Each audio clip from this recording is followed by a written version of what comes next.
বন্ধুরা, আমি এখন আমার বাড়ির পাশে একটা কলা বাগানে দেখলাম একটা পাখির বাচ্চা বাসা বাচ্চা শুদ্ধ ডিম শুদ্ধ নিচে পড়ে আছে।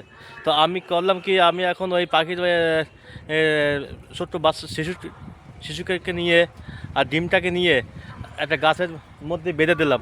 হ্যাঁ, তো এই গাছের মধ্যে বাসা বেঁধে দিয়েছি। এই ছোট্ট একটা পাখির বাচ্চা, হ্যাঁ, আমি আপনাদেরকে দেখাবো।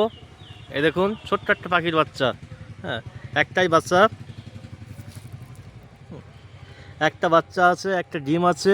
হ্যাঁ, জানি না এটা কি পাখির বাচ্চা। হুম, মনে হয় শালিক পাখির বাচ্চা হবে হয়তো। হুম,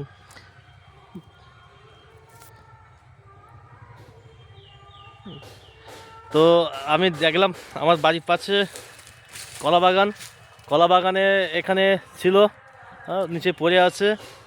মনে হয় গাছে কোথাও হয়েছিল, নিচে পড়ে গেছে। তো আমি এসে দেখলাম, দেখে আবার সেটা আবার ওখানে আবার সেট করে দিলাম। দেখে খুব ভালো লাগছে।